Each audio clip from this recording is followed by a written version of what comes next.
வணக்கம். நான் வெற்றிநிச்சயம் டியூஷன் சென்டர்லேருந்து வெங்கடேஷ் பேசுகிறேன். இன்றைக்கி 12ஆம் வகுப்பு மாணவர்களுக்கு பொதுத் தேர்வு தமிழ் ஃபஸ்ட்டு எக்ஸாம் நடந்தது. ஸோ இந்த எக்ஸாமுக்கு வந்துட்டு ஆன்சர் கீ போடணும் அப்படிங்கிறது பிளான் பண்ணி வச்சுருந்தோம். கொஞ்சம் லேட் ஆகிடுச்சு. லேட் ஆனாலும் கொஞ்சம் எலாபரேட்டாக போடலாமே அப்படிங்கிறது தான் எங்களோட நோக்கம். ஸோ இன்றைக்கி தமிழ் எக்ஸாம் ரொம்ப ஈஸியாக இருந்தது. இது வரைக்கும் நம்மளோட டியூஷன் சென்டரில் கிட்டத்தட்ட தமிழுக்குன்னே 20க்கும் 30க்கும் மேற்பட்ட பப்ளிக் மாடல் கொஷின் பேப்பர்ஸ் கொடுத்து அதன் மூலயமா நிறைய கொஷின்ஸஸ் ரிப்பீட்டடாக வந்திருக்கு. அதுக்கு எல்லாத்துக்குமே எங்ககிட்ட எவிடன்ஸ் இருக்குது. என்றைக்கு எந்த கொஷின் பேப்பர்ஸ்க்கு டெஸ்ட் வச்சோம், எத்தனை கொஷின் பேப்பர்ஸ்லேருந்து நாங்கள் வச்ச டெஸ்ட்லேருந்து கொஷின்ஸ் வந்திருக்கு அப்படிங்கிறது எங்களுக்கு தெரியும். ஸோ 1-2 தான் புக்கிங்கில் வந்திருக்கு, மற்றபடி எல்லாமே புக் பேக்கில் தான் வந்திருக்கு. 100க்கு 100 சென்டம் அடிக்க வேண்டிய கொஷின் பேப்பர் இது. ஸோ மாணவர்கள் ரொம்ப திறம்பட நல்லா ப்ராக்டிஸ் பண்ணியிருப்பீங்க. அவங்க எல்லாத்துக்குமே இது நல்ல ஒரு அவங்க அச்சீவ் பண்ணுறதுக்கு கிட்டத்தட்ட 1 வருஷமாக இதுக்காக நீங்கள் உழைச்சிட்ருக்கீங்க. ஸோ இந்த 1 இயராக உங்களோட உழைப்புக்கு சரியான தருணமான இந்த நாளில் தக்க நேரத்துக்கு நான் காத்துட்ருக்கேன்னு சொல்லுவாங்கள்ல, அந்த மாதிரி இந்த நாளில் நல்லா படித்த எல்லா மாணவர்களுக்கும் இன்றைக்கி இது ஒரு மிகப்பெரிய ஒரு கொண்டாட்டமாக தான் இருந்திருக்கும். ஏன்னா 100க்கு 100 மதிப்பெண் வாங்க வேண்டிய ஒரு கொஷின் பேப்பர். ஸோ இந்த கொஷின் பேப்பரில் 100க்கு 100 மதிப்பெண் வாங்க வேண்டிய ஒரு கொஷின் பேப்பர். ஸோ இந்த கொஷின் பேப்பரில் இது உங்களுக்கு அருமையான ஒரு வாய்ப்பாக இருந்திருக்கும். ஸோ இன்றைக்கி 90 மதிப்பெண்களில் எக்ஸாம் நடந்திருக்கு. ஸோ இதில் பார்த்திங்க அப்படின்னா பகுதி 1ல் 14 out of 14 வாங்கியிருக்காங்க நம்ம ஸ்டூடெண்ட்ஸ். அவங்களுக்கு மனமார்ந்த வாழ்த்துக்கள். ஸோ தமிழ்நாட்டில் எல்லாருமே எழுதியிருக்கீங்க இந்த எக்ஸாமை. 1-2 பேர் எழுத கிடையாது. ஒவ்வொரு கிராமங்கள்லேயும், ஒவ்வொரு நகரங்கள்லேயும், ஒவ்வொரு தெருக்கள்லேயும் டியூஷன் போகிறவங்க, டியூஷன் போகாதவங்க, ஸ்கூலில் உட்காந்து படித்தவங்க, அதை மட்டுமே ப்ராப்பராக ஃபாலோ பண்ணவங்க, டியூஷன் போய் இன்னும் பூஸ்டப் வாங்கி சென்டம் எடுக்கணும்னு ப்ராப்பராக ஃபாலோ பண்ணவங்க எல்லாத்துக்குமே வாழ்த்துக்கள். இப்போ நேராக நம்ம கொஷின் பேப்பரோட ஆன்சர் கீக்கு வருவோம். இதில் பகுதி 1ல் 14 out of 14க்கு வாங்கின எல்லாருக்கும் வாழ்த்துக்கள். நான் முன்னாடியே சொன்னேன். ஃபர்ஸ்ட் கொஸ்டின் பார்க்க போகிறோம். இலக்கியத்தையும் மொழியையும் ஒரு சேர பேசுகின்ற இலக்கண நூல். ஆன்சர் என்ன? தொல்காப்பியம். ஆப்ஷன் ஆ. ஃபர்ஸ்ட் இதுக்கு ஆன்சர் ஆப்ஷன் ஆ, தொல்காப்பியம். குறிப்புகளில் மறைந்திருக்கும் தமிழர்களை கண்டுபிடிக்க. தமிழறிஞர் அவர் அப்படின்னா முதல் 2 எழுத்துக்களால் மறைக்கலாம். தமிழறிஞரை முதல் 2 எழுத்துக்களால் மறைக்கலாம். அதுக்கு ஆப்ஷன் என்ன? மறைமலை அடிகள். ஆப்ஷன் ஆ. உயர்திணை என்மகனார் மக்கட்சுட்டே. அக்ரிணை என்மகனார் அவரள பிறவே. இந்நூற்பா இடம்பெற்றுள்ள இலக்கண நூல் எது? ஆப்ஷன் ஆ, தொல்காப்பியம். 4th கொஸ்டின் வந்துருங்க. இந்த கொஷின் பேப்பரை எல்லாருமே ஸ்டூடெண்ட்ஸ் எல்லாம் கையில் எடுத்து வச்சுட்டு நம்மளோட வீடியோ பார்த்தீங்க அப்படின்னா நீங்கள் எவ்வளோ மார்க் வாங்கியிருக்கீங்கன்னு கவர்மெண்ட்டில் திருத்தி மார்க் பண்ணணுன்னு அவசியம் இல்லை. இந்த வீடியோ பார்த்து முடித்த உடனே நீ எவ்வளோ மார்க் வாங்கியிருப்ப அப்படின்னு ஓரளவுக்கு தோராயமாக உங்களாலே புரிஞ்சுக்க முடியும். 90 வாங்கியிருப்போமா, 80 வாங்கியிருப்போமா, 100 அதான் சென்டம் வாங்கியிருக்கோமா அப்படிங்கிறது இந்த வீடியோ பார்த்து முடிக்கும் போதே உங்களுக்கு தெளிவாக தெரிஞ்சிடும்.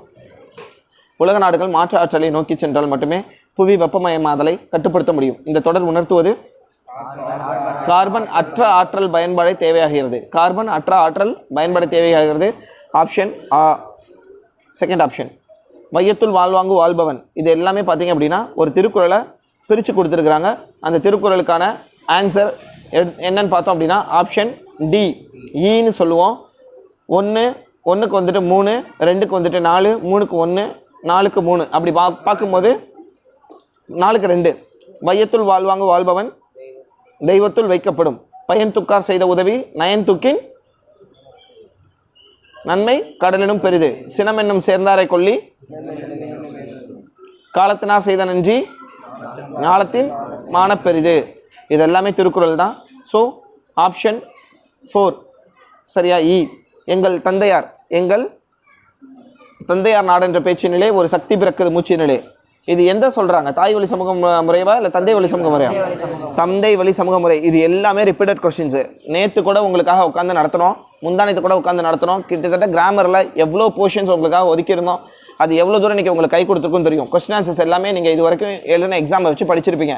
ஆனால் எப்போவுமே கிராமர் பார்ட்டில் தான் என்ன பண்ணியிருப்பீங்க, தடுமாற்றம் இருக்கும். நீங்கள் எவ்வளோ தான் ப்ராக்டிஸ் பண்ணியிருந்தாலும் கிராமர் பார்ட்டில் தடுமாற்றம் இருந்திருக்கும். கொடுத்த ரிவிஷன் ரொம்ப யூஸ்ஃபுல்லாக இருந்ததா இல்லையா? பேச்சுக்காக கேட்கல, உண்மையாலுமே யூஸ்ஃபுல்லாக இருந்ததா இல்லையா? சொன்னதெல்லாம் அப்படியே வந்துச்சா இல்லையா?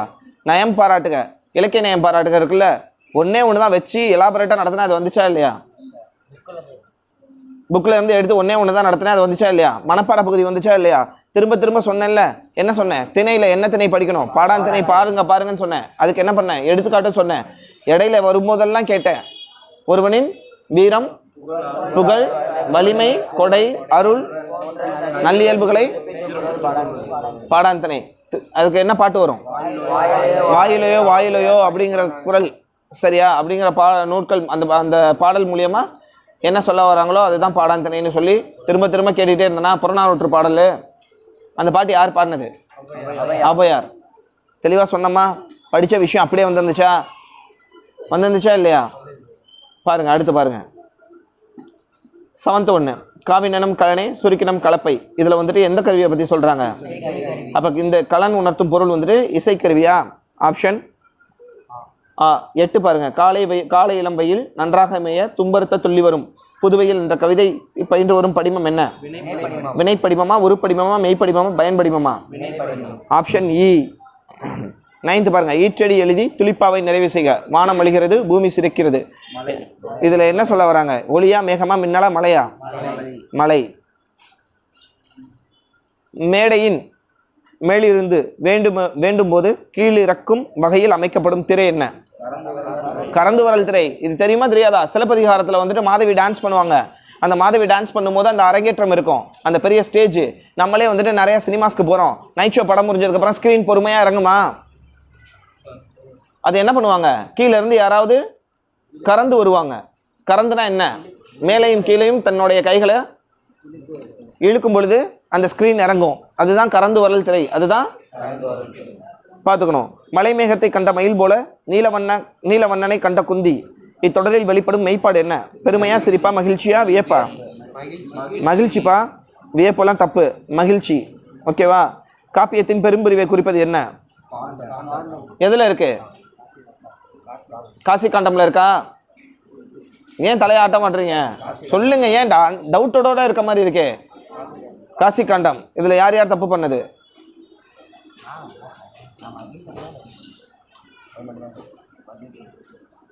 பின்வரும் ஒன்றில் தொன்மத்திற்கு பொருந்தாத ஒன்று. இந்த நாரதரிடம் எச்சரிக்கையாக இரு. கர்ணன் தோற்றான் போ, இந்தா போறான் தருமன். தொன்மம்னா என்ன? பழமை. ஒரு பழமையான விஷயத்த சொல்லி பேசும்போது, இவன் ஹரிச்சந்திரன், இவன் பெரிய ஒருத்தன் பேசிட்டு இருக்கான் அப்படின்னா அவன் வந்துட்டு உண்மையை பேசுகிற மாதிரியே இருக்கும், ஆனால் நிறைய பொய் சொல்கிற மாதிரியே இருக்கும். சரியா? நிறைய பொய் சொல்லிட்டே இருப்பான். இவன் சரியான பொய் சொல்லுவான்டா, சரியா? இவனை நம்பாதீங்க. ஆனால் பேசுறதெல்லாம் பாரு ஹரிச்சந்திரன் மாதிரியே இருக்கும். ஹரிச்சந்திரன் பொய்யே பேச மாட்டார்ல.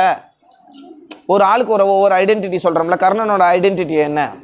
யார் கேட்டாலும் வாரி வழங்கும் கர்ணன். சரியா? உலகமே அழிஞ்சாலும் தன்னுடைய நீதியிலிருந்து தவறாதவன் தருமன். சரியா?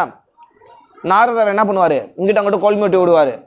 நாரதர் கழகம் நன்மையில் முடியும்பாங்க. இங்கிட்ட அங்கிட்ட கோல் மூட்டி விடுவார். ஆனால் கடைசியில் எல்லாமே நன்மையாக தான் இருக்கும். எல்லாமே கடைசியில் இதெல்லாமே வந்துட்டு பழமையில் ஒரு எடுத்துக்காட்டாக சொல்கிறது. ஆனால் வயதில் சிறியவர் ஆனாலும் தலைவர். சரியா? இதெல்லாம் வந்துட்டு ஒரு எடுத்துக்காட்டில் சொல்ல முடியாது. இதெல்லாம் வந்துட்டு ஒரு கோட்ஸு. இது ஜஸ்ட்டு வந்துட்டு ஒரு வார்த்தை தான். ஓகேவா? அதனால் பொருந்தாதது கேட்குறாங்க. ஆப்ஷன் இ. 12க்கு 13க்கு ஆப்ஷன் இ. ஒருவருடைய புகழ், வலிமை, கொடை, அருள் போன்ற நல்லியல்புகளை. அப்போ பாடான் திணை மட்டும் படிச்சிருந்தோம்னா எத்தனை மார்க்கு? 6 மார்க்கு.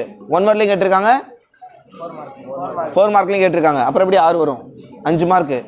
சரியா? அப்போ 14க்கு ஆப்ஷன் ஆ, நெடில், செகண்ட் ஆப்ஷன். ஓகேவா? இப்போ அடுத்து பார்த்தீங்க அப்படின்னா நம்ம டேரெக்டாக இப்போ வந்து பகுதி 2ல் பிரிவு 1ல் கிட்டத்தட்ட பார்த்திங்க அப்படின்னா ஒரு 4 கேள்விகள் கொடுத்துருப்பாங்க, 2 மார்க்கு. அந்த 4 கேள்விகள்லையுமே 3 எழுத சொல்லியிருக்காங்க 2 மார்க்கில். அதில் ஃபஸ்ட்டு கொஸ்டின் பார்த்திங்கன்னா 15வது கேள்வி வாடை காலத்தில் 15வது கேள்வியில் வாடை காலத்தில் விலங்குகளும் பறவைகளும் எவ்வாறு வருந்தின அப்படிங்கிற அந்த கொஸ்டினுக்கு ஆன்சர் பார்த்திங்க அப்படின்னா 15வது கொஸ்டின்ஸில் வந்துட்டு நெடுநல் வாடையில் இருக்குது. இயல் 2ல் நக்கீரர் எழுதியிருக்காரு.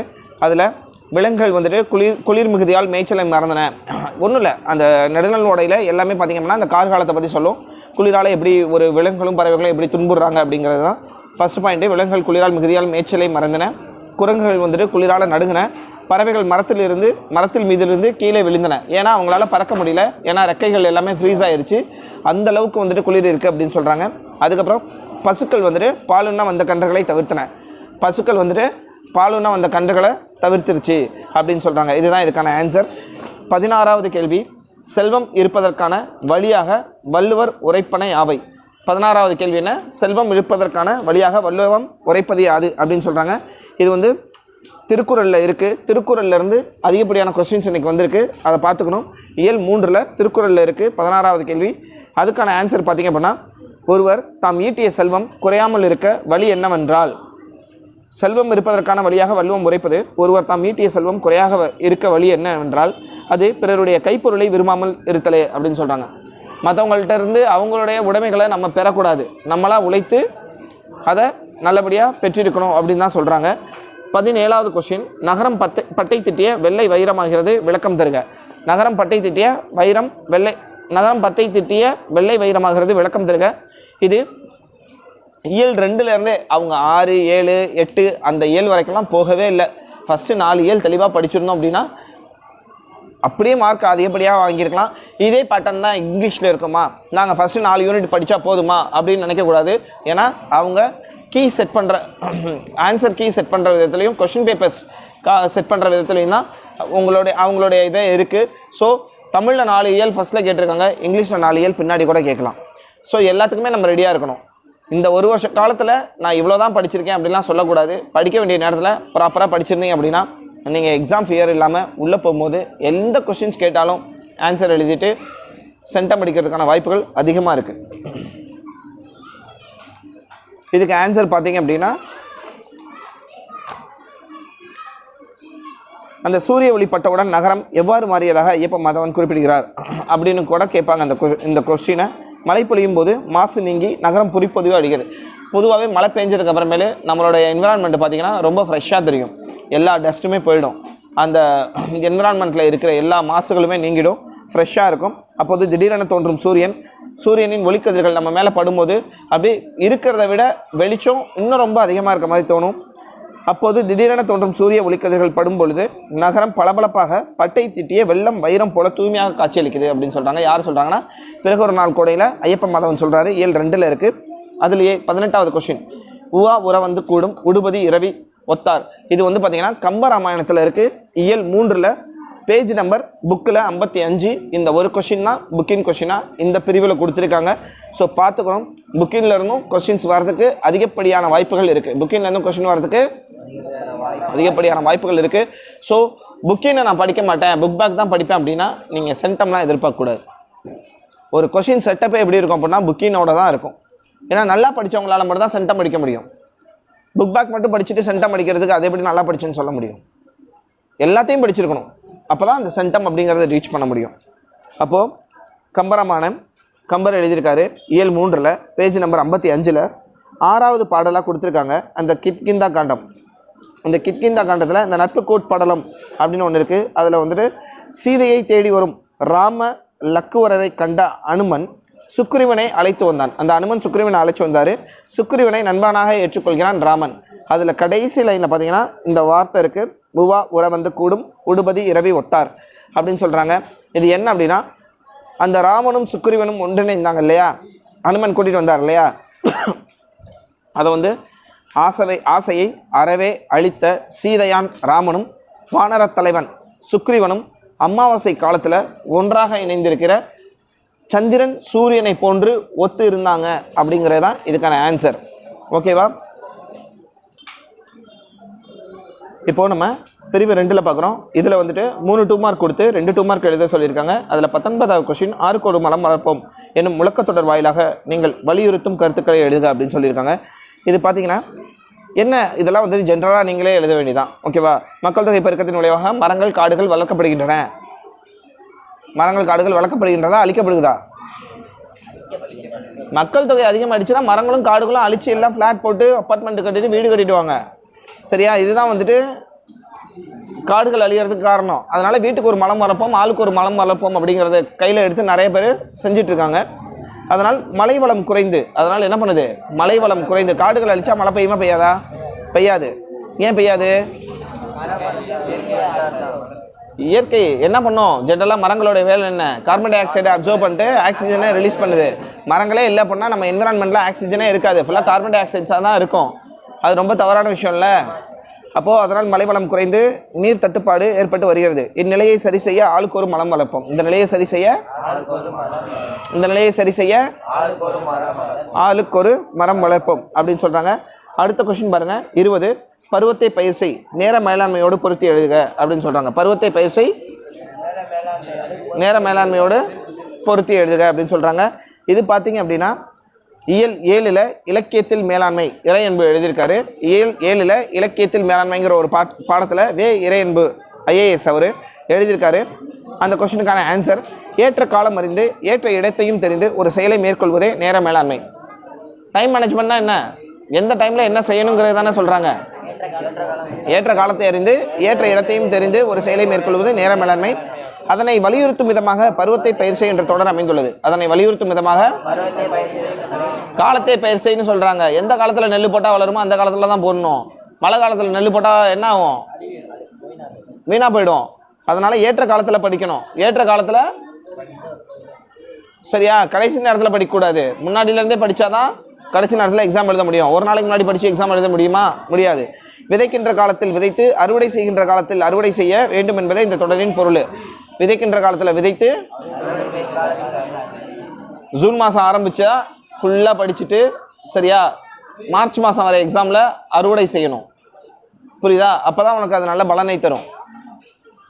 வருஷம் ஃபுல்லும் படித்து ஈரண்டில் வர எக்ஸாம்ஸில் நல்லா பண்ணணும். அதை தான் இந்த இடத்துல பருவத்தை பயிர் செய்யணும்னு சொல்லி நேர மேலாண்மையோடு பொருத்தி சொல்கிறாரு. ஓகேவா? அடுத்த கொஸ்டின் பாருங்கள். செய்மை காட்சி துணிப்பு என்றால் என்ன? 6வது இயல் திரைமொழி சரியா, 21வது கொஸ்டின்ஸ். 6வது இயலில் திரைமொழி அப்படிங்கிறதுல இதெல்லாம் வந்து தனியாக கொஸ்டின்ஸாகவே கொடுக்கல. செய்மை காட்சி துணிப்புங்கிறது கொஸ்டினாகவே கொடுக்கல, நம்ம உள்ளுக்குள்ளே இருக்குது. செய்மை காட்சி துணிப்பு, திரைப்பட காட்சிகள் எவ்வாறெல்லாம் காண்பிக்கப்படுகின்றன அப்படிங்கிற ஒரு பெரிய பிக் கொஸ்டினில் உள்ளுக்குள்ளே ஒரு சப் ஹெட்டிங்காக கொடுத்துருக்காங்க. பேருந்தை பிடிக்க சாலையை கடக்கும்போது சாலைகளின் இரு பக்கங்களிலும் பார்க்கிறோம். அப்போது நம் கண்கள் இன்னும் கொஞ்சம் சுருங்கி பொருள்கள் அசைவதை தொலைவில் இருந்து பார்த்து பதிவு செய்கின்றன. திரைப்படத்தில் இதனை செய்மை காட்சி துணிப்பு என அழைக்கிறோம். பேருந்தை கடக்கும்போது என்ன பண்ணுறோம்? சாலையை கிராஸ் பண்ணும்போது தூரத்தில் இருந்து வர காரை எப்படி பார்ப்போம்? இப்படி பார்க்குறோமா? கண்ணை சுருக்கி வருதா இல்லையான்னு இப்படி உத்து பார்க்குறோமா? கூர்மையாக பார்க்குறோமா? அதை தான் திரைப்படத்துறையில் என்ன பண்ணுறாங்க அப்படின்னா, தூரத்தில் இருக்க பொருளை சரியா அசைவதை தொலைவிலிருந்து பார்த்து பதிவு செய்கின்றன. திரைப்படத்தில் இதனை செய்மை காட்சி துணிப்புன்னு சொல்கிறாங்க. திரைப்படத்தில் இதை அடுத்து நம்ம பார்க்க போகிறது பிரிவு 3. இந்த பிரிவு 3ல் பார்த்தீங்க அப்படின்னா இந்த 14 மார்க்குக்கு 14மே வாங்கிறதுக்காக ஒரு கிளாஸ் ஒன்று இடையில வச்சுருந்தேன். ஆனால் அது வீடியோ கிளாஸ் போட முடியல. ஜஸ்ட் ஒரு 1 hour படிச்சிருந்தோன்னா எல்லாருமே தவறு செய்கிற இந்த கிராமர் போர்ஷன்ஸில் 14 out of 14 வாங்குறதுக்கு ரொம்ப ரொம்ப ஈஸியாக ஒரு ப்ராக்டிஸ் கொடுத்துருந்தேன். 22வது கொஸ்டின் பாருங்கள். முடிந்தால் தரலாம், முடித்தால் தரலாம். இந்த இரு சொற்றொடர்கள் உணர்த்தும் பொருளை அறிந்து தொடர்பு செய்க.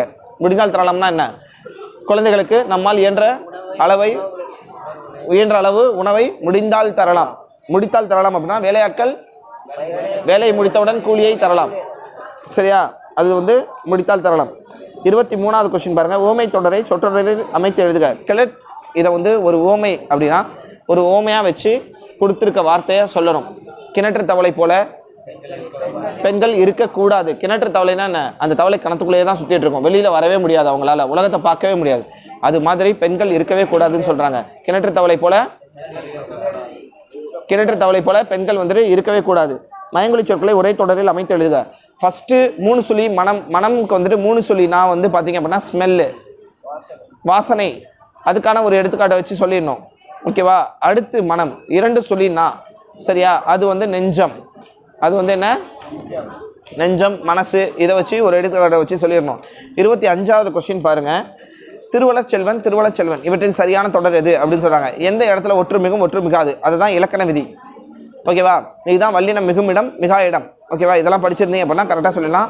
திருவளர் செல்வன் இந்த இடத்துல எச்சு வரும். ஓகேவா? 26 வேற்றுமை உறுப்புகளை சேர்த்து முறையான தொடர்களை ஆக்குகன்னு சொல்கிறாங்க. 26வது கொஸ்டின் பாருங்கள். காலையில் எழுந்து படித்து நமக்கு நன்மை ஏற்படும் அப்படின்னு கொடுத்துருக்காங்க. காலையில் எழுந்து படித்தால் நமக்கு நன்மை ஏற்படும். 2வது சான்றோர் மதிப்பு கொடுத்து வாழ்வு உயரலாம். சான்றோருக்கு மதிப்பு கொடுத்தால் வாழ்வில் உயரலாம். இல்லை சான்றோர் மதிப்பு கொடுத்தால் வாழ்வில் சான்றோருக்குன்னு வரணும். இந்த இடத்துல காலையில் எழுந்து படித்தால் நமக்கு நன்மை ஏற்படும். சான்றோருக்கு மதிப்பு கொடுத்தால் வாழ்வில் உயரலாம். சான்றோர்களுக்கு மதிப்பு கொடுத்தால் பார்த்துக்கணும். கலைச்சொல்லாக்கம் தருக. ஏ ஆர்டிஸ்ட், பி சப்ஸ்கிரிப்ஷன் கொடுத்துருக்காங்களா. ஆர்டிஸ்ட்னா என்ன? கலைஞர். ஆர்டிஸ்ட்னா என்ன? கவின் கலைஞர், கலைஞர். ஓகேவா. சப்ஸ்கிரிப்ஷன்னா என்ன சொல்கிறாங்கல்ல, சப்ஸ்கிரைப் பண்ணுங்கன்னு சொல்கிறாங்கல்ல, அது மாதிரி உறுப்பினர் கட்டணம். அதை வச்சு கூட சொல்லுவாங்கள்ல, சர்ப்ரைஸ் பண்ணிடுங்க, பெல் ஐக்கானை கிளிக் பண்ணுங்கள், சர்ப்ரைஸ் பண்ணுங்கள் அப்படின்னு சொல்லிட்டு போவீங்கல்ல. ஷேர் பண்ணுங்கள், லைக் பண்ணுங்கள், கமெண்ட் பண்ணுங்கள், சர்ப்ரைஸ் பண்ணிடுங்க, மறந்துடாதீங்கன்னு சொல்லுவாங்கல்ல. அது சர்ப்ரைஸ் கிடையாது, சப்ஸ்கிரிப்ஷன், சப்ஸ்கிரைப் அப்படின்னு சொல்லுவாங்க. உறுப்பினர் கட்டணம். உறுப்பினராக சேர்ந்துக்கங்கன்னு அர்த்தம். உறுப்பினராக பிரிவு 2. பிரிவு 2 ஃபுல்லாக முடிச்சாச்சா? அடுத்து நம்ம பார்க்க போகிறது பிரிவு 3. இது பாருங்கள், இந்த ஃபஸ்ட்டு 31வது கொஷின். ஓகேவா. சாரி, இதில் 27வது கொஷின் சொல்ல மறந்தாச்சு. ஏதேனும் ஒரு சொல்லை பிரித்தும் சேர்த்தும் எழுதுக. வெங்காயம் அப்படின்னு சொல்கிறாங்க. சமையலுக்கு வெங்காயத்தை பயன்படுத்துகின்றோம், தேவைப்படுகிறது. அதே மாதிரி போரில் வீரர்கள் வெண்காயம் அடைந்தனர். சரியா, வெண்காயம் அடைந்தனர். அந்தமான், கோடை விடுமுறைக்கு அந்தமானுக்கு சென்று என்னுடைய விடுமுறையை சிறப்பாக கழித்து வந்தேன். இன்னொன்று, எனது வீட்டின் அருகே உள்ள பூங்காவில் அந்தமானை பார்த்து ரசித்தேன். ஓகேவா. அந்த சொல்ல 2 பொருள் பட அமைக்கணும். ஓகேவா. அடுத்து வந்துட்டு 29 பார்த்தீங்க அப்படின்னா அருங்கானம், புணர்ச்சி விதி. அருங்கானம் ஆப்ஷன் ஏல பாருங்கள். அது வந்து பிரித்தோன்னா அருமை ப்ளஸ் காணம். அருங்கானம் பிரித்தோன்னா அருமை ப்ளஸ் காணம்னு வரும். இது வந்து பார்த்திங்க அப்படின்னா அந்த ஈறுபோதல் விதிப்படி மை விகுதி கெட்டு போய் அருங்கானம் அப்படிங்கிறது அருமை ப்ளஸ் காணம்ங்கிறது அரு கூட்டல் காணம்னு மாறும். ஓகேவா. இதில் பார்த்திங்க அப்படின்னா ஈறுபோதல் விதிப்படி மை விகுதி கெட்டு போய் அரு ப்ளஸ் காணம்னு வரும். செகண்டில் அந்த இனமிகள் விதிப்படி அரு கூட்டல் காணம்ங்கிறது இனமிகள் விதிப்படி அருங்கானம் என மிகுந்தது, அருங்கானம் என புணர்ந்தது. ஓகேவா. அடுத்து பாருங்கள், ஏழை என. அதை எப்படி பிரிப்பீங்க? ஏழை கூட்டல் என அப்படின்னு சொல்கிறாங்க. இதில் வந்து 2 விதி இருக்குது. ஈ ஐவெளியவும் ஏனைய உயிர்வழி வவும் அப்படிங்கிறது ஏழை என அப்படின்னு சொல்கிறாங்க. ஏழை கூட்டல் ஈ கூட்டல் என என்றானது. ஏழை கூட்டல் ஈ, அதான் ஈ ஐவழியவும் ஏனைய உயிர்வழி வவும் அப்படின்னு சொல்கிறாங்க. இதில் ஏழை கூட்டல் ஈ கூட்டல் எனன்னு மிகுந்தது. அதில் விதி 2, உடல் மேல் உயிர் வந்து ஒன்றுவது இயல்பு. உடல் மேல் உயிர் வந்து அதில் வந்து ஈ கூட்டல் ஏ வந்துட்டு எப்படியா மாறுனுச்சு? ஈ கூட்டல் ஏங்கிறது ஏவா மாறுனுச்சு. சரியா, ஏவா மாறுனுச்சு. அப்போ ஏழையன என்ன புணர்ந்தது. அப்போ ஏழையன புணர்ந்தது. அதுக்கப்புறம் டேரெக்டாக பாருங்கள், சாற்றி. இதில் வந்து பகுபத உறுப்பிலக்கணம் பார்க்க போகிறோம். சரியா, பகுபத உறுப்பிலக்கணமில் சாற்றி அதில் வந்து பார்த்திங்க அப்படின்னா பிரிக்க போகிறோம். சாற்று கூட்டல் ஈ. சாற்றுங்கிறது பகுதி, ஈங்கிறது வினையச்சம். ரொம்ப ரொம்ப சிம்பிளாக கொடுத்துருக்காங்க. இதெல்லாம் ரொம்ப சுத்தவே விடலை. கிராமர்லாம் வந்துட்டு ஓரளவு பார்த்துட்டு போயிருந்தீங்கன்னா ரொம்ப ரொம்ப சிம்பிளாக இருந்திருக்கு. ஓகேவா. இதே மாதிரி தான் இங்கிலீஷ்லேயுமே இருக்கும். ரொம்ப கஷ்டமாலாம் கேட்க மாட்டாங்க. கொஸ்டின் ஆன்சர் சைடில் அவங்க கொஞ்சம் டஃப்பு கொடுப்பாங்க. ஆனால் கிராமர் போர்ஷன்ஸில் 12க்கு எவ்வளோ ரொம்ப நம்ம டீட்டெயில்டாக உள்ளுக்குள்ளே போவேனா அப்படிங்கிறதுனால அவங்க ஓரளவுக்கு மேலோட்டமாக தான் கேட்குறாங்க. ஏன்னா இந்த தமிழ் கிராமரை பேஸ் பண்ணி நம்ம அப்படி தான் யோசிக்க முடியும். இதில் வர தமிழ் கிராமரில் 7 × 2 14 அவுட் ஆஃப் 14 கண்டிப்பாக அடிச்சிருக்கலாம். சரியா. எக்ஸ்ட்ரா உள்ள கொஸ்டின்ஸுமே நம்மளுக்கு தெரிஞ்ச கொஸ்டினாக தான் இருக்குது. ஆப்ஷனில் நம்ம விடுற கொஸ்டினுமே நம்மளுக்கு தெரிஞ்ச கொஸ்டினாக தான் இருக்குது. தொழுதனர் எப்படி பிரிப்போம்? தொழு கூட்டல் இத்து கூட்டல் அன் கூட்டல் ஆர். தொழு கூட்டல் இத்து கூட்டல் அன் கூட்டல் அர். சரியா, எல்லாமே குறியில் தான் வருது. தொழுனா பகுதி, இத்து இட்டு இரு இன்னு இது எல்லாமே இறந்த கால இடைநிலை. சரியா, இத்து இட்டு இரு இன்னு இறந்த கால இடைநிலை. அன்னு வந்து பார்த்தீங்கன்னா சாரியை. அன்னு வந்து அரு வந்துட்டு பலர்பால் வினைமுற்று விகுதி. இது எல்லாத்துக்குமே ஷார்ட்கட் போட்டு நான் சொல்லி கொடுத்துருக்கேன். இது பலர்பால் வினைமுற்று விகுதி. ஓகேவா. அடுத்து வந்து நம்ம பார்க்க போகிறது என்னென்னா பகுதி 3. பகுதி 3ல் பார்த்தீங்கன்னா நீர்நிலையிலிருந்து உதடுகள் குவித்து உறிஞ்சுகிறது ஒளிக்கதிர்கள். இக்கவிதையின் அடி தூங்கும் பனிநீரை வாங்கும் கதிரோனு என்று நாட்டுப்புற பாடலின் தொடர்ச்சியாய் அமைவது பற்றி என்ன எழுதுக அப்படின்னு சொல்லியிருக்காங்க. இது பார்த்தீங்க அப்படின்னா 2வது இயல். இது வந்து அடுத்து பகுதி 3ல் பிரிவு 1ல் பார்த்தீங்க அப்படின்னா எவையேனும் 2க்கு விடை தருக. 4 மார்க் கொஸ்டின்ஸு. இதை ரொம்ப ஈஸியாக ஹேண்டில் பண்ணியிருக்கேனா, ஏன்னா 4 கொஸ்டினுமே எழுதுகிற மாதிரி தான் இருக்குது. ஓகேவா? ஃபஸ்ட்டு 4 ஏழில் இருந்து ரெண்டும், அடுத்த 2 கொஷின்ஸு அடுத்த 4 ஏழில் ரெண்டும் கேட்டிருக்காங்க. ஸோ இப்படி தான் உங்களுக்கு கொஷின் பேட்டர்ன் அவங்க கவர்மெண்ட்லேருந்து ரெடி பண்ணுறாங்கிறத ஃபஸ்ட்டு புரிஞ்சுக்கணும். ஃபஸ்ட்டு 4 ஏழு தெளிவாக இருக்கணும், அடுத்த 4 ஏழு தெளிவாக இருக்கணும். புரியுதா? மொத்தமே உங்களுக்கு 8 ஏழு தான். ஓகேவா? இந்த 4 கொஷினுக்கு 2 தான் எழுத சொல்லியிருக்காங்க. 2 கொஷினுமே நீங்கள் தெளிவாக எழுதலாம். நீர்நிலையிலிருந்து உதடுகள் குவிந்து உறிஞ்சுகிறது ஒளிக்கதிர்கள். இக்கவிதையின் அடி தூங்கும் பனி நீரை வாங்கும் கதிரோனே என்னும் நாட்டுப்புற பாடலின் தொடர்ச்சியாய் அமைவதை பற்றி குறிப்புக. தொடர்ச்சியாய் அமைவதை பற்றி எழுதுக அப்படின்னு சொல்கிறாங்க. இது ஒன்றும் இல்லை, எங்கே இருக்குது அப்படின்னா இயல் 2ல் பிறகொரு நாள் கோடை. இது வந்து பார்த்திங்க அப்படின்னா ஒரு 2 மார்க்லேயும் ஒன்று வந்திருக்குது, ஒரு 4 மார்க்லேயும் ஒன்று வந்திருக்குது. அப்போ இயல் 2ல் இந்த பாடம் ரொம்ப இம்பார்ட்டன்ட் அப்படிங்கிறத நல்லா தெரிஞ்சுக்கணும். பிறகொரு நாள் கோடை ஐயப்ப மாதவன் எழுதுனது. இது என்ன சொல்கிறாங்க அப்படின்னா ஒன்றுமே கிடையாது. இந்த கேள்வியில் புல்லிலும் பூவிலும் அதிகாலை நேரத்தில் வரும் பனித்துளிகள் வந்துட்டு ஞாயிற்றின் கதிர்கள், ஞாயிறுனா என்ன? சூரியன்லேருந்து வர கதிர்கள் தனக்குள் வாங்கி கொள்கிறது அப்படின்னு சொல்கிறாங்க. அந்த பனித்துளி வந்துட்டு அந்த சூரியன்லேருந்து வர கதிர்களை வாங்கிக்கிறது அப்படிங்கிறது தான் இந்த நாட்டுப்புற பாடல் தான். இது பிறகொரு நாள் கோடைங்கிறது நாட்டுப்புற பாடல். அப்போ கவர்மெண்ட்லேருந்து உங்களுக்கு நம்மளுடைய பண்பாடு உங்களுக்கு நல்லா தெரியுதா? நாட்டுப்புற பாடல்களை உங்களுக்கு படிக்கிறதுக்கு ஆர்வம் இருக்கா? படிக்க ஆர்வத்தை தூண்டுற மாதிரி அடுத்தடுத்த வாட்டி எக்ஸாம்ஸில் என்ன பண்ணுவீங்க? 11th 12th வரும்போது போன வருஷம் கொஷின் பேப்பர் செட்டப்ஸை அப்போ நாட்டுப்புற பாடலுக்கெல்லாம் இம்பார்ட்டன்ஸ் கொடுக்கணும். அப்போ நம்மளோட கலைகளை அழிக்க விடாமல் மீண்டும் புத்துயிர் செய்வதற்கான ஒரு வாய்ப்பை தான் மாணவர்கள்ட்ட ஒரு கவர்மெண்ட் கொடுக்குது. புரியுதா? நாட்டுப்புற பாடல்கள், கவின் கலைஞர்கள், அந்த என்ன சொல்கிறது, அந்த பழைய நம்மளுடைய பண்பாடுகள் இருக்குல்ல, அதை மீண்டும் என்ன பண்ணுது? எடுத்துகிட்டு வந்து இன்றைய கால மாணவர்களுக்கு அதை புரிய செஞ்சு நம்மளுடைய வாழ்விலையும் கலாச்சாரங்களையும் மீண்டும் புத்துயிர் செய்கிறது தான் அவங்களுடைய நோக்கமாக இருக்குது. சரியா? புத்தளிச்சு கொடுக்கணும். ஓகேவா? அடுத்து பாருங்கள் 32 குகனோடு ஐவராகி வீடனோடு 7வராக நிகழ்ச்சிகளை சுட்டி காட்டுக. இதுவுமே ஒரு 2 மார்க்கில் வந்திருக்கு. அகைன் பார்த்தீங்க அப்படின்னா சரியா ஒரு 4 மார்க்லேயே வந்துருச்சு. இயல் 3ல் கம்பராமாயணம் கம்பர் எழுதினது. இந்த கம்பராமாயணம் பார்த்தீங்க அப்படின்னா ஒரு வடமொழியில் உள்ள நூலை கம்பர் வந்துட்டு தமிழில் தழுவி அதோடைய கேரக்டரெல்லாம் தமிழில் கொடுத்து, இது ஒரு வடமொழி நூல் மாதிரியே தெரியாது. ராமாயணத்தை தமிழில் எழுதுனதுனால இது கம்பராமாயணம். ஏன் கம்பராமாயணம்னு பேர் வந்துச்சு அப்படின்னா கம்பர் எழுதுனதுனால கம்பர் ராமாயணம்னு பேர் வச்சுட்டாங்க. ஹீரோ ஹீரோயின் யார்? ராமனும் சீதையும். சரியா? வில்லன் யார்? வில்லன் சுக்ரீவன் இல்லைப்பா, ராவணன். அதில் அந்த 7 பேர் யார் யார் வருவாங்க? 5ஆவதா வந்துட்டு குகன், சரியா, சடாயு, சுக்ரீவன், வீடனன், சரியா, நிறைய கேரக்டரிட்டிஸ் வரும். இதில் 7ஆவதா வந்தது யார் அப்படின்னா வந்துட்டு பார்த்தீங்க அப்படின்னா இந்த சுக்ரீவன் சேர்ந்ததுனால 7 பேர். எப்படி 7 பேர் ஆனாங்கிறது தான் இந்த கதை. எப்படி 7 பேர் ஆனாங்கிறது தான் இந்த கதை. சுக்ரீவன் யார்? வேட்டுடை தலைவன் குகன். சுக்ரீவன் யார்? வானர தலைவன். சுக்ரீவன் யார்? வானர தலைவன். அடுத்து பாருங்க 33வது கொஸ்டின்ஸு இயல் 6 மெய்ப்பாட்டியல். எங்கே பாருங்க ஆன்சர் கீ எடுங்க. இயல் 6 33வது கொஸ்டினில் சிரிப்பு, சினம், வியப்பு, அச்சம் ஆகியவற்றுள் எவையேனும் 2 மெய்ப்பாடுகள் தோன்றுவதற்கான சூழ்நிலையை கற்பனையாக படைக்க அப்படின்னு சொல்லியிருக்காங்க. மெய்ப்பாட்டியல் தொல்காப்பியர் கொடுத்துருக்காரு. ஓகேவா? மெய்ப்பாட்டியல் வந்து தொல்காப்பியர் கொடுத்துருக்காரு. இதில் பார்த்தீங்க அப்படின்னா நகை, அழுகை, இளிவரல், மறுக்கை, சரியா. அடுத்து பார்த்தீங்க அப்படின்னா அச்சம், வெகுளி, பெருமிதம், உவகைனா மகிழ்ச்சி. இந்த ஒவ்வொரு தலைப்பையும் வச்சு நீங்கள் வந்துட்டு எலாபரேட்டாக சொல்லியிருக்கணும். அதுக்கு ஒரு 4 மார்க். ஈசன் மகன் நின்றனர் ஒரு ஏழையன ஒரு மீன் இடஞ்சொட்டி பொருள் விளக்குக. 8வது இயல் ரச்சனிய யாத்திரிகமில் பார்த்தீங்க அப்படின்னா ரச்சனை யாத்திரிகம் யார் எழுதுனது? ஹெச்ஏ கிருஷ்ணபிள்ளை, கிருட்டிணனார் என்ன வேணால் சொல்லலாம் அப்படின்னு சொல்கிறாங்க. இது பார்த்தீங்க அப்படின்னா என்ன சொல்கிறாங்க அப்படின்னா ஹெச்ஏ கிருஷ்ணனார் இயற்றிய ரச்சனை யாத்திரிகம் ஆதி பருவம் முதல் ரச்சனை பருவம் வரை 5 பருவங்களை கொண்டுள்ளது.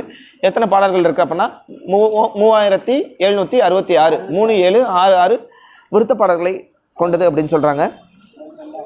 எந்த உதவியும் பெற இயலாத ஒரு ஏழையை போல அமைதியுடன் நின்றனர் என்பது கூறுவதே இந்த அடியின் பொருளாகும் அப்படின்னு சொல்கிறாங்க. ஓகேவா? இது வந்து பார்த்திங்க அப்படின்னா இறைமகன் தன்னை பிறர் கயிற்றால் கட்டும்பொழுது அதற்கு உட்பட்டு நின்றனர்.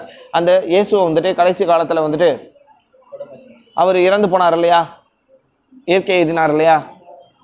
இயேசுங்கிறவர் யார்?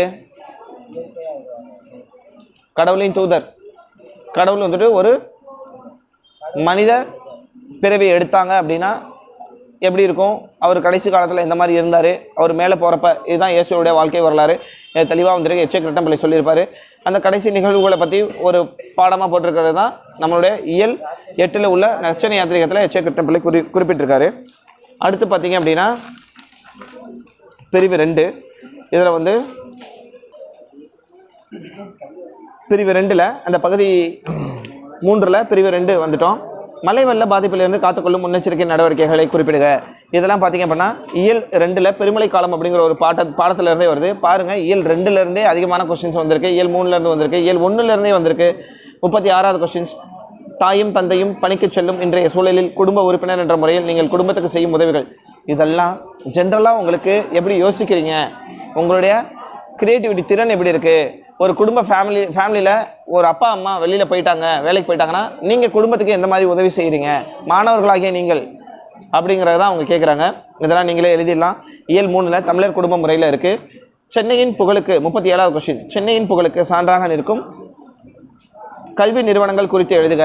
இது இயல் 5ல் மதராசப்பட்டினம் அப்படிங்கிற ஒரு பாடத்தில் இருக்குது.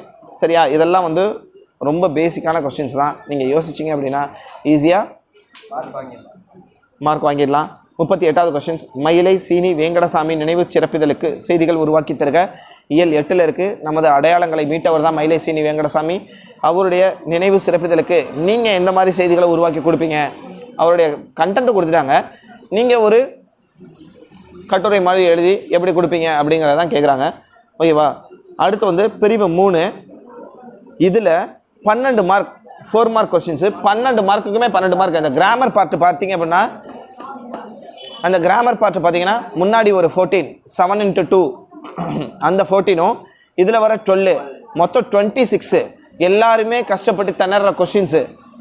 நீங்கள் ஈஸியாக அடிச்சிருக்கலான்னு தான் சொல்கிறேன். ஏன்னா அதுக்கு எவ்வளோ இம்பார்ட்டன்ஸ் கொடுத்தோம் அப்படிங்கிறது நம்மளுக்கு நல்லாவே தெரியும். பொருள் வேற்றுமை அணி 39வது கொஸ்டின். ஆள பொருள் வேற்றுமை அணி என்ன வரும்? இயல் 1லேயே இருக்குது, ஃபஸ்ட்டு படத்துலேயே இருக்குது. ஒரு என்ன சொல்கிறாங்க அப்படின்னா இருவேறு பொருள்களுக்கு இடையே உள்ள சரியா ஒற்றுமையை ஃபஸ்ட்டு சொல்கிறாங்க. அதுக்கப்புறம் அதோடைய வேற்றுமையை சொல்கிறது தான் பொருள் வேற்றுமை அணின்னு சொல்கிறாங்க. வேறுபடுத்தி காட்டுறது தான் பொருள் வேற்றுமை அணி. பாட்டு என்ன சொல்லியிருக்காங்க? உங்களிடையே வந்து உயர்ந்தோர் தொலைவிலங்கி அப்படிங்கிற தொடங்குற பாட்டு. சரியா? ஈஸியாக அதை சொல்லிடலாம். அதுக்கப்புறம் அல்லதுல எண்ணிய எண்ணியாங்கு எய்துபவர் எண்ணியர் எண்ணியராக பெறின். இது என்ன பாடல்? பயின்று வரும் அணி என்ன? சொற்பொருள் பின்வரும் நிலையணியா? சொற்பொருள் பின்வரும் நிலையணி வந்து எப்பொருள் யார் யார் வைக்கப்படும் அப்பொருள் மெய்ப்பொருள் காண்பதறிது. எண்ணிய எண்ணியாங்கு எய்ப எண்ணிய எண்ணியார் திண்ணியராக பெறின். நீ சொன்னது கரெக்டு தான். எப்பொருள் யார் யார் வாய்க்கப்படும் அப்பொருள் மெய்ப்பொருள் காண்பது அறிவு. அதுவுமே சொற்பொருள் அணி தான். இந்த பாடலுமே சொற்பொருள் அணி தான். சொற்பொருள் பின்வரும் நிலையணி எண்ணிய எண்ணியாங்கு எய்துப எண்ணியார் திண்ணியராக பெறின் அப்படின்னு சொல்கிறாங்க. அணி இலக்கணம். ஒரு செய்யுள்ள ஒரு சொல் மீண்டும் மீண்டும் வந்து அதே பொருளை தந்தால் அதே பொருள். ஓகேவா? இந்த இடத்துல எண்ணிய என்னும் சொல் மீண்டும் மீண்டும் வந்து நினைத்த என்னும் ஒரே பொருளை தருவதனால இது சொற்பொருள் பின்வரும் நிலையணி அப்படின்னு சொல்கிறாங்க. அடுத்து பார்த்தீங்க அப்படின்னா இலக்கிய நயம் பாராட்டுக. அன்னைக்கு அதான் சொல்கிறேனே, அப்படியே லட்டு மாதிரி வாங்கியிருக்கலாம். ஓகேவா? நாம் நடத்தினது கொஸ்டின் பேப்பர்லேயும் ரிப்பீட்டடாக வந்தது. ஒன்று தெளிவாக சொல்லிட்டோம். இலக்கிய நயம் பாராட்டுக என்ன கண்டென்ட் கொடுக்கணுங்கிறதையும் சொல்லிட்டோம். ஃபஸ்ட்டு என்ன பண்ணுவோம், இந்த பாடல் யார் எழுதியிருக்காங்களோ கவிமணி தேசிக விநாயகம் பிள்ளை அவரை பற்றி ஒரு சிறு குறிப்பு அதை கொடுத்துட்றோம். திரண்ட கருத்து கொடுக்குறோம், மைய கருத்து கொடுக்குறோம், மோனை எதுகை இயைபு, அப்புறம் அணி விளக்கம் கொடுக்குறோமா, அது என்ன அணியில் வந்திருக்குன்னு சொல்லிட்டு, அதுக்கப்புறம் சந்தநயம் கொடுக்குறோமா, அப்புறம் தலைப்பு கொடுத்து முடிக்கிறோம். ஈஸியாக வாங்கியிருக்கலாம். 41 திணையில் எல்லாமே நடத்தினேன். திணையில் எல்லா திணையுமே நடத்தினேன். சரியா? வாகை திணை, பாடான் திணை, நெய்தல் திணை. நெய்தல்னால் என்ன? நிலமும் பொழுதும், அது சிறுபொழுது பெரும்பொழுது எல்லாமே நடத்தணும். சரியா? இந்த இடத்துல என்ன கேட்டிருக்காங்க? பாடான் திணை. முன்னாடியே சொல்லிட்டேன். ஒருவரது வீரம் புகழ் கொடை வலிமை அருள் போன்ற நல்லியல்புகளை குறித்து பாடுவது தான் பாடான் திணைன்னு சொல்கிறேன். என்ன? வாயிலையோ அப்படிங்கிறது ஔவையார் பாடிய புறநானூற்று பாடல். ஓகேவா? அதுக்கப்புறம் கூதிர் பாசறை துறையை சான்றுடன் விளக்குக. பாடான் திணைக்கு கீழே கூதிர் பாசறை தானே இருக்கும். கூதிர்னா என்ன? குளிர்காலம். குளிர்னா என்ன? குளிர்காலத்தில் என்னென்ன நடக்குது அப்படிங்கிறத தான் சொல்கிறது. ஓகேவா? பின்வரும் பழமொழியை வாழ்க்கையில் பழமொழி எல்லாமே சொல்லணும். இருந்த 8 பழமொழியுமே சொன்னா, திணை விதைத்தவன் திணைய இருப்பான், வினை விதைத்தவன் வினைய இருப்பான். சரியா? ஒரு 2 பொண்ணுங்க இருக்கும். சரியா? நல்லா படிக்கிற பொண்ணோட ஸ்கூல் புக்கை இந்த பொண்ணு நாளைக்கு நல்ல மார்க் வாங்கக்கூடாதுன்னு புக்கை தூக்கி அது பேக்கில் வச்சுட்டு, ஆனால் பேக்கையே மாற்றி எடுத்துகிட்டு போய் அது வீட்டில் ஓப்பன் பண்ணும்போது பேக்கில் ஒன்றுமே இருக்காது. அப்போ அவங்க அம்மா கிட்ட ரொம்ப ஃபீல் பண்ணி, நான் வந்துட்டு அந்த பொண்ணை கெடுக்கணும்னு நினச்சேன், எல்லா புக்கையும் தூக்கி அந்த பொண்ணோட புக்கெல்லாம் தூக்கி என் பேக்கில் வச்சுட்டு எம்டி பண்ணிட்டு வந்தேன், ஆனால் வர அவசரத்தில் எம்டியான பேக்கை நான் தூக்கிட்டு வந்துட்டேன். அப்படிங்கும்போது அவங்க அம்மா என்ன சொல்லுவாங்க? திணை விதைத்தவன் திணைய இருப்பான், வினைய இருப்பான், எறும்பு ஊற கல்லும் தேயும். சரியா? ஒரு விஷயத்த திரும்ப திரும்ப சொல்லிட்டே இருக்கிறது மூலியமா எவ்வளோ பெரிய ஆளாக இருந்தாலும் கண்டிப்பாக அவங்க மனசை மாற்றிடலாம். அப்படிங்கிறது தான் எறும்பும் ஊற கல்லும் தேயும். ஓகேவா? அடுத்து பார்த்தீங்க அப்படின்னா 19ஆம் நூற்றாண்டில் தன்னிந்திய பகுதியில் அதான் வினாக்கள், இதுக்கு தகுந்த விடையை எழுதிடணும். இதுக்கு தகுந்த அடுத்து பகுதி 4. சரியா? பகுதி 4ல் பாருங்கள், 3மே 6 மார்க் கொஸ்டின்ஸ் தான். தமிழின் சீரிழமை திறம் வியந்து கவிஞர் சிற்பி பாலசுப்ரமணியம் குறித்து.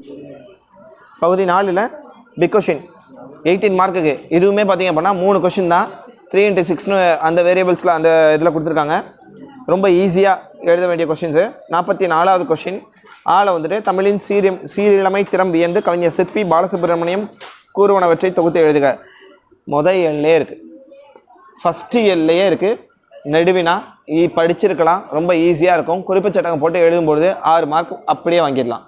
சரி, அதோடைய குறிப்பு சட்டகம் என்னவா இருக்குது அப்படின்னா, ஓகேவா, முன்னுரை, செந்தமிழை துணை, செந்தமிழை சிறிவா, செந்தமிழேன்னு இருக்கும், சில கையில் இளந்தமிழேன்னு இருக்குது, அதுக்கப்புறம் முடிவுரை. இந்த மாதிரி குறிப்பு சட்டகம் வேண்டான்னு சொல்கிறாங்க. ஆனால் குறிப்பு சட்டகம் போட்டு எழுதும்போது உங்களுக்கு மார்க் பூஸ்டப் பண்ணுறதுக்கு அதிகப்படியான வாய்ப்புகள் இருக்குது. ஸோ பார்த்துக்கோங்க. அடுத்த கொஸ்டின் பார்த்தீங்க அப்படின்னா, அல்லதில் செய் நன்றி அறிதலை அறம் என்பதை வாயுரை வாழ்த்தின் துணை கொண்டு நிறுவுக. திருக்குறளில் உள்ள ஒரு பிக் கொஷின்.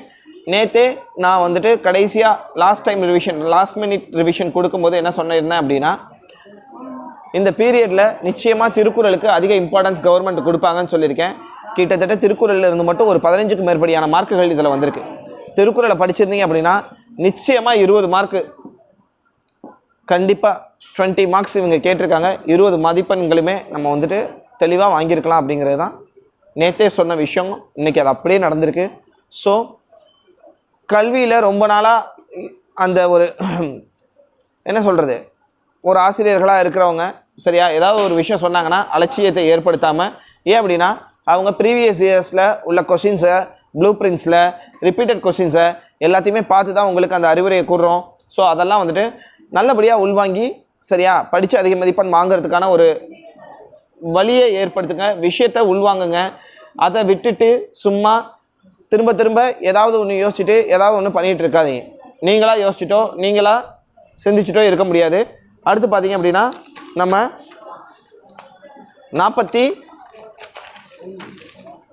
45வது கொஸ்டின் போகிறோம். புயல் தாக்கத்தினால் குடியிருப்புகளுக்கு அருகில் அருந்து கிடக்கும் மின் இணைப்புகளை சரி செய்ய கோரி உங்கள் ஊரில் உள்ள மின் வாரிய பொருளாளருக்கு கடிதம் எழுதுக. இந்த கடிதம்லாம் ரொம்ப ரொம்ப ஈஸி தான். சரியா? என்ன அனுப்புனர் போட போகிற, பெறுநர் போட போகிற, மதிப்பிற்கு ஐயா அப்படின்னு போட போகிற. மின்சார வாரியத்துறைக்கு எங்கள் ஏரியாவில் வந்துட்டு எங்கள் தெருக்களில் வந்துட்டு மின் கம்பிகள் புயலின் காரணத்தினால மின் கம்பிகள் அருந்து கிடக்கின்றன. ஆகவே அது அந்த மின்சாரம் இல்லாமல் பச்சிளம் குழந்தைகளும் முதியவர்களும் பள்ளி மாணவர்களும் மிகவும் சிரமங்கிறத விட அவதிக்கு உட்படுகின்றனர். ஆகவே கூடிய விரைவில் எங்களுக்கு பிரச்சனையை சரி செய்து கொடுக்குமாறு தாழ்மையிடம் கேட்டுக்கொள்கிறோம்னு சொல்லிட்டு மின்சார வரித்துறைக்கு போட்டு விட்டு தங்கள் உண்மையுள்ள அப்படின்னு சொல்லிட்டு உங்களுடைய நேமு மறுபடியும் கீழே வந்துட்டு அட்ரஸ் அந்த இன்வெலப் மாதிரி சரியா அதை தூக்கி கீழே போட்டு விட்டு வேலையை முடிச்சு விட்டு போயிட்டே இருக்க தான் 6 மார்க் அப்படியே இருக்கும். நிர்வாக மேலாண்மை குறித்து இறைன்பு கேட்டிருக்க கொஸ்டின் 3 கொஸ்டின் வந்திருக்கு. 2 மார்க்கில் வந்திருக்கு, 4 மார்க்கில் வந்திருக்கு, 6 மார்க்லேயும் வந்துருச்சு. சரியா? இறைன்பு சொல்லியிருக்கிறது அது எத்தனாவது இயலில் வந்திருக்கு அப்படின்னா, அதுவுமே பார்த்தீங்க அப்படின்னா இயல் 2ல் இயல் 7ல் இருக்குது. இயல் 7ல் இருக்குது. இலக்கியத்தில் மேலாண்மை இறையன்பு ஐஏஎஸ். ஓகேவா? அவர் என்ன சொல்கிறாங்க அப்படின்னா, இதில் வந்து அதோட குறிப்பு சட்டகம் சரியா என்ன சொல்லியிருக்காங்க, அதோட குறிப்பு சட்டகம்ல முன்னுரை இருக்குது, அதுக்கப்புறம் நிர்வாக மேலாண்மை இருக்குது, அதுக்கப்புறம் நிதி மேலாண்மை இருக்குது, அப்புறம் ஹெராக்டரஸ் கோட்பாடு, அதுக்கப்புறம் முடிவுரை. இதை போட்டு நீட்டாக இலக்கியத்தின் மேலாண்மை அப்படிங்கிற ஒரு கொஷின் எழுதியிருக்கலாம். ஆப்ஷனோட சேர்த்து சொல்கிறேன். ஃபுல்லாக கொஷின் புக்லெட் ஃபுல்லாகவே நான் சொல்லிகிட்டு இருக்கேன். சரியா? ஏனோ தானோன்னு சொல்ல, எந்த இயலில் இருக்குது. அது எப்படி கேட்டிருக்காங்க, அதில் உள்ள குறிப்பு சட்டகம் வித் கொஸ்டின் ஆன்சர்ஸ் அப்படின்னா ஒரு ஆன்சர் கீ போடுறோம் அப்படின்னா ஒன் வேர்டுக்கு மட்டும் போடலை, ஒரு 14 கொஸ்டின்ஸ்க்கு மட்டும் போடல, ஃபுல்லாக போடுறேன். 14 கொஸ்டின்ஸ்க்கு மட்டும் போடல, ஃபுல்லாக போட்டுட்ருக்கோம். அப்படிங்கும்போது ரொம்ப கேர்ஃபுல்லாக பார்த்துக்கணும். சரியா? இதை நீங்கள் பார்த்து முடிக்கும் போதே கொஸ்டின் பேப்பர்ஸை வச்சு செக் பண்ணிகிட்டே வரும்போதே நீங்கள் எவ்வளோ மார்க் வாங்கியிருக்கீங்கிறத ஈஸியாக நீங்கள் என்ன பண்ண முடியும், ஒரு வெயிட்டேஜ் பார்த்துடலாம். உங்களோட மார்க்கோட வெயிட்டேஜ் என்ன அப்படிங்கிறத பார்த்துடலாம். அடுத்து பாருங்கள், 46வது கொஷினில் கோடைமலை கதை வாயிலாக விளக்கப்படும் மனிதநேய பண்புகள். சரியா? கோடைமலையில் யார் எழுதியிருக்கா? இயல் 8ல் சிசு வேணுகோபால். சிசு அதில் பார்த்தீங்க அப்படின்னா என்ன கொடுத்துருக்காங்க அப்படின்னா முன்னுரை, ஆறுமுக பெரியவரின் அன்பு. அதான் ஒரு துணைப்பாடம் தானே இது. அப்படியே அதில் என்ன பாடத்தில் சொல்லியிருக்காங்கிறதெல்லாம் கதை மாதிரி படித்து எழுதிட்டு போயிட்டே இருக்கலாம். ஆறுமுக பெரியவரின் அன்பு, பெரியவரின் தன்னலமற்ற குணம். சரியா? அவர் வந்துட்டு எப்படி இருப்பார்? செல்ஃபிஷாக இருக்க மாட்டார், தன்னலமற்ற குணம். பிள்ளை பாக்கியம் தேடி வந்தோரின் இரக்கம், முடிவுரை. பிள்ளை பாக்கியம் தேடி வந்தோரின் இரக்கம், முடிவுரை. இதை போட்டு கீழே எலாபரேட்டாக எழுதி முடிவுரையை போட்டிருந்தீங்க அப்படின்னா 6 மார்க்கு எடுத்துருக்கலாம். அடுத்து பார்த்தீங்கன்னா அல்லதில் உரிமை தாகத்தின் கதையில் சகோதரர்கள் இருவர் ஒன்றிணையாமல் இருந்திருந்தால் கதையை தொடர்ந்து எழுதி முடிக்க அப்படின்னு சொல்கிறாங்க. உரிமை தாகம் பூமணி எழுதியிருக்காரு. உரிமை தாகம் இயல் 3ல் இருக்குது. குறிப்பு சட்டகமில் முன்னுரை, சகோதரர்களோட ஒற்றுமை இருக்குது, அதோட பாக பிரிவினை இருக்குது, நிலத்தை திருப்புதல் இருக்குது, நிலத்தை மறுபடியும் என்ன பண்ணுறாங்க, மீட்டு எடுக்கிறாங்க, அடகு வச்சு நிலத்தை மீட்டு எடுக்கிறாங்க. ஒன்றிணையாமல் இருந்திருந்தால் என்ன நடந்திருக்கும் அப்படின்னு சொல்கிறாங்க. ரொம்ப கஷ்டமாக இருக்கும். ஒற்றுமையே வலிமை. கடைசியில் எப்போவுமே ஒரு படத்தோட கிளைமேக்ஸ் எப்படி இருக்கணும்? பாசிட்டிவாக இருக்கணும். சரியா? ஆரம்பத்தில் சண்டை போட்டாலும் கடைசியில் எல்லாம் ஒன்று சேர்ற மாதிரி இருக்கணும். அதுக்கப்புறம் முடிவுரை, அதுக்கப்புறம் முடிவுரை. ஓகேவா? அதுக்கப்புறம் பகுதி 5. பகுதி 5ல் அடிபுரலாமல் செயல் வடிவில் விடை தருக.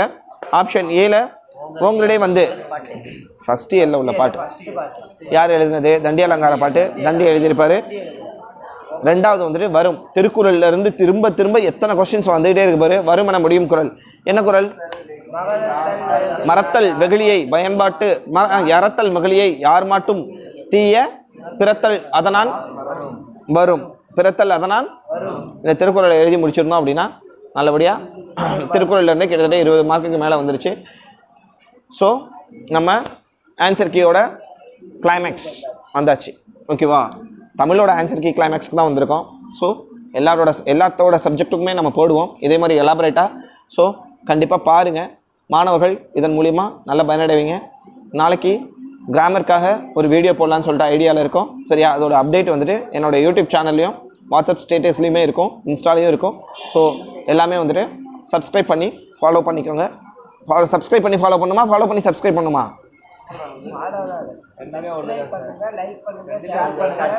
சப்ஸ்கிரைபும் ஃபாலோவும் ஒன்று தான். சரியா? ஏன்னா பெல் பட்டனை கிளிக் பண்ணுங்கள், ஆல்னு கொடுங்க. நம்மளோட நோட்டிஃபிகேஷன்ஸ் எல்லாமே வந்துகிட்டே இருக்கும். ஸோ இது வந்துட்டு ஒரு எஜுகேஷன் ரிலேட்டடாக நம்ம போட்டுட்ருக்கோம் ஆன்சர் கீ. ஸோ நீங்கள் இதுக்காக நீங்கள் 2 மாதம் கழித்து என்னோடய மார்க் என்ன வரும்னு தெரியாமல் எப்போவா இருந்தாலும் நம்ம ஒரு செயலை செய்யும்போது அதற்கான பலன் உடனடியாக தெரியணும் அப்படின்னா நம்மளுடைய ஆன்சர் கீ பாருங்கள். ஸோ மாணவர்கள் அனைவருக்கும் மீண்டும் இங்கிலீஷ் எக்ஸாமுக்காக என்னுடைய வாழ்த்துக்களை கூறி ஆல் த பெஸ்ட்டுகளையும் கூறி, சரியா, நல்லபடியாக படிங்க. நிச்சயமாக பாஸ் பண்ணலாம். படிப்பு மட்டுமே வாழ்வின் ஒரே குறிக்கோளாக இருக்கணும். எஜுகேஷன் பீரியடில் சொல்கிறேன். ஓகேவா? அதுக்கப்புறம் ஒவ்வொரு குறிக்கோள் வச்சுட்டு போயிட்டே இருக்கலாம். யாருக்குமே ஒரே குறிக்கோள் வைக்க முடியாது. ஓகேவா? குறிக்கோளுங்கிறது குறிப்பிட்ட இடைவெளிக்கு இடையே ஃபிக்ஸ் பண்ணுறது ஒரு கோல். ஓகேவா? நான் இதை அடையணும். நீ மாணவ பருவத்தில் நான் இதை அடையணும்.